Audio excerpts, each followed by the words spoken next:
mada Hargeyla oo ah goobta xarunta u ah gobolka Afdheer ayaa ah mid aan haysan layr ku filan kana xaqabtiri karin baahida ay bulshada u qabaan korontada. haddaba qaar ka mid ah shacabka ku nool degmada Hargeyle ayaa wax ka taabtay baahida koronto la'aaneed ee haysata waxayna yiraahdeen sidan ma kuwa nooshidan lama sano Mustafa dawladdiisa intay qabatay 2 sano annagoo faynus shidanayna yaa maalin dhaxda caruurta dhalinyarada ay hadleen baa naloo keenay ku daxalaystay yoomka waxa la iga qaadaa anay saacadii xidhanta nimanka ka shaqeeya Itoobiyaanka yoomka 300 bay iga qaataan fayuuska markii laga siibo caawa talaagadii hagaajin weedan bari aroortii u tagi eeday kaale ku turjumaanaan qaadan eeday kaale ila hadal ka aan turjumaankeenu yaadhay lacag baan siin asagiina 300 baan siin annagu waxa dhibaatada haysata reer Afdheer hadaana waa layd waa biyo maxay ahayd waajid dhalaan baa la yiraahdaa afdhabaandha waxoo ma tare dhiishiisa caana loogu shubo aygu waxa la yiraahdaa sahal kaariya mataan anu waxaan ka hadlahayaa dawladdu way mahadsantahay wa aad baan u ceshoonna aad baan u tabaalaysannahay xagga laydhka waan ka dilannahay aad iyo aad baan ooga tabaalaysannahay ooga dilannahay waxaad moodaa Afdheer maanta jabal laga guuray baad moodaa jabal laga guuray jabaha diireer oo ka hayaamo ka roob raaco ka guuro lagu soo noqon maayo inuu roob ku daa mooyeen gobolka Afdheer jabal laga guuray amal weeye dumaabanahay waan yaabanahay aqabad adag baa taagan waa la yaaban yahay anagu waxaan isleenahay soo bulshada iyo shacabku u baahan yihiin inay u yaaban yihiin miyay dawladuna u yaaban tahay anagu waxaan ka hadlahayaa laydhkan xoojinhayaa danta bulshada shacabka iyo baahidoodana waan xoojinhayaa ilba waxay qaadanale waxay quudhadane laydh male degmadii baa sidana qabalayaashii markaa maxaa loo malayn hoos gelahaya degmada qabalayaal baa jira qabalayaal fara badan baa jira mindhir baa jira santar baa jira degmaa jirta gobol baa jira meeshay Hargeyle ay laydh ka lahayn ee laga cabaadahayo qabalayaashii iyo shacabkii maxaad u malaynaysaan solar 400 riyaal nalaga gaday baan mobeelada ku dabaysanaa jaajarkii dabka markaan dhigano 10 riyaal baan nalaga qaadaa war waxaad aragtaan dawlay waa wax jiro cad waa la amakaagsan yahay waa la yaaban yahay wajiyaan naflay waxaana caruura haysato biyaha qaboojisato laydh fiican ma haysato ku filan bulshadii habeenba meel baa loo shiidaa oo ku filan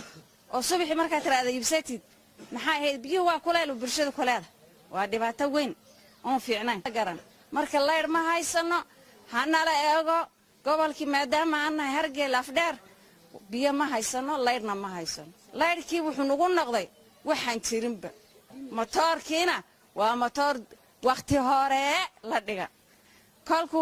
laba habeen ku hora habeenka saddexdu uu yaalaa sida meydki maxaa dhacay ma shaqaynayo waa halaysan biyana oo ma qaboojiyo waxaan ku qabsanaa ma laha laylaan baan haysataa baan taa waxa laga qaad 50 riyaal oo lacag talaagadan ku qaboobin yaa 50 riyaal laga qaad bishii 1500 baan bixinaa oo lacaga wuxuu noogu dhiman yahay ma jirto layr la'aantaan sidaa uga hadlaynaa annagu dhibkayaguna waa laydhka gabagabadiina waxay farin cusahawada u mariyeen xukuumadda dawladda deegaanka Soomaalida dawladdu waxaan leenahay masaakiinta meesha fadhidanahay laydh hana siiso laydhka hana siiso deegaanka meel naga hormarsaneen ma jirto Afdheer maxaa reebay dawladda miyana u xisaabsaneen miyana u tirsaneen miya dadkeeda aan ahayn waa laydh la'aan waa wax la'aan dawladdu hana caawisaan leenahay dawladda waxaan ka codsanaynaa ilaa dheer iyo fiiro gaar ah intay noo yeelato in laydhka nala soo gaarsiiyo baahida shacabka oo la fuliyaa waa dantayda waa dantaada waa danta guud waa wada danteena goobtan aan ku sugannahay waa degmada Hargeyle han yiraahdee xarunta gobolka Afdheer goobtan aad arkaysaan ee xarunta gobolka Afdheer ah ayaa lahayn biyo shacabka degmadan ayaa aad uga cabanaya ama cabasho xoogan ka muujiyay biyo la'aan iyo abaar ku habsatay gobolka guud ahaantiisba haddaba qaar ka mid ah shacabka degmada Hargeyle ayaanu mikrofoonka la dhaxmarnay iyagoo hadalka sidan u dhigayay dalkana waxa ka jirta mid ugu kala haaday hadda waan oomanahay saaka xalay waxaan u aruuray ciidanka niyuuga anigu oday gablan wiil iyo reer iyo guri laan baana caagad saddex xalay igu shubeen maantana waxay dhaheen abo caagad laymo 10 laan dhaasado meel baa dhigtay xaasas baan agbariyay waxay dab ku shitaan bay waayeen oo biyo ah maanta waliba hanti haysan abka dhalinyarada odayaasha da'dayda leehna soo gaadho in la caawiyo yaan dowlad deegaanka ka codsanayna oo biyo lala soo gaadho magacay waxa leeyahay maxaa xasan maxamed baleedha waxaan ka mid ahay shacabka ku nool gobolka Afdheer gaar ahaan degmada Hargeysa gobolkan abaar badan baa ka jirta oo mar fara badan waa ka jira ceel kama qodna oo fara badan baa ka jira hadda meelaha qaar kood oo abaartan jiilaalka maanta la soo maray meel wadankan ceel male wabina ma maro ceelasha dawladdu way iska ilowday meelaha gobolada qaar kood ceel fara badan kaliya gobolka hal ceel malade hal ceel oo maxaan ku dhahaa umada abaaraysan ay biyo ka cabto male bismillaahir rahmaanir rahiim walaalana magacay waxa la dhahaa Cawaali Maxamed waxaan ka mid bulshada ku nool gobolka Afdheer runaantii walaal meesha waxa ka jira abaara aad u baahsan ka jira shacabku way rafaatiyihiin runaantii biyo la'aan aad u darma ka jira wallaahi ilaa hadda wallaahi shacabka maxaan ku dhahay wax gurmado soo gaadhay ma lahan marka wallaahi waxaan ka cabanaynaa oo nacabasho doorana dawladda oo maxaan ku dhahay waliba khaasatan dawladda deegaanka Soomaalida waxaan ka codsanaynaa in shacabka Soomaalida ay u gargaaraan waliba siiba khaasatan shacabka ku nool gobolka Afdheer maxaan ku dhahay haddii runta laga hadlo wax u gargaara shacabka ma lahan maxaan ku dhahay on iyo biyo la'aan iyo gaajo iyo dadku dhamaadaan dawladda sharci waxaan ka codsanaynaa daadar dawladda waa la dhaleelaa dhaleeshan waa qaataan waxaan leenahay dawladdu dhaleesha qaato shacabka maxaan ku dhahay ku hoosanool ee xukunto maxaan ku dhahay ha soo gaadho maxaan ku dhahay biyo la'aan hayso maxaan ku dhahay booyado iyo maxaan ku dhahay deeq raashimid iyo wax walba maxaan ku dhahay shacabka ha u gargaartaan leen haddii maanta haddii noo gargaariyaan noo gargaari inaga dawladna sheekh shacabkiina oo masaakiin inay maalida inay gaajiyo aan ay la dhamaadaan inayna dhahaan waan xukunnaa dawlad baan unay dee ma suurtoobaysa dee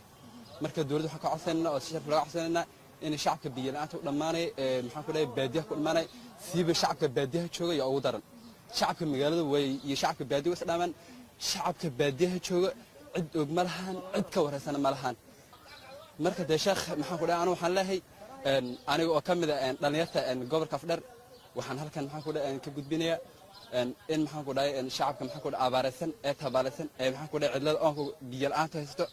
ee biyo la'aanta dheerdan u dhammaanaya cid iska badaa cid xaga u dhiga dadka naftooda dheerdan dhammaada walaaleed oo maalintan la sheegay baadiyaha ku dhamaada marka waxaan dawladda ka codsanaynaa in maxaan ku dhahay in shacabkeeda ooman ee haraasan ee baadiyaha ku dhammaanay in dhowrtadee waxa la yiraahdaa Xasan Maxamed Cilmi ku nool gobolka Afdheer gaar ahaan degmada Hargeysa run ahaantii markaan ka hadlo dhibaatada ka jirta degmadan Hargeysa ee hadda aan joogno dhibaato badan baa ka jirta taasoo ah biyo la'aan ba'an wadanka waxa ka dhacday abaartaasoo in badan hadda ay ku raagtay ilaa haddana wax roob oo la helay aan jirin meesha marka meel biyo ooga imaadaan awal waxaan firish baan nooga imaan jiray meesha la yiraahdo Jarati wuu go'ay 3 bilood ka hor buu go'ay hadda marka laagtii baa awal hadda biyo laga cabi jiray laagtiina hadda biyo ma laha way dhamaadeen ceelashii waxaan u baahanahay marka dawladda deegaanka Soomaalida in ay dadkan dhibaataysan ee biyo la'aantu ku habsatay ama degmada ha joogaan ama qabalayaasha ha joogaan in gurmad degdeg ah lala soo gaaro biyo la'aan dhibaato abaar xaaluf xoolihii waxay daaqaanna ma laha xoolaha laftooda waxa laga caawin jiray waaga hore caws leeyahay Suudaan garas kii xataa kale ma hayno